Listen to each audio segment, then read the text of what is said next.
Hey there. Want to ensure your SoFi loan payment is never late, protecting your credit score and saving you from fees? Setting up Autopay is the ultimate set it and forget it move. Welcome back to Guide with Samuel. Here's the simple way to set it up. Log into your SoFi account online or in the app. Navigate to your loan dashboard and find the Payment or Manage Loan section. Look for Set up Automatic Payments.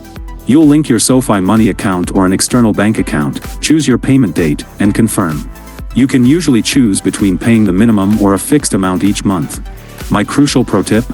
Set the payment date for a few days after your paycheck hits. Aligning your Autopay date with your cash flow ensures the funds are always available, helping you avoid any failed payment attempts or potential overdrafts. That's how you automate responsibility and build a flawless payment history effortlessly. Do you use Autopay for all your loans, or do you prefer to make manual payments? Share your system in the comments. If tips that simplify your financial life help you, subscribe. Thanks for watching. I'm Samuel, and I'll see you next time.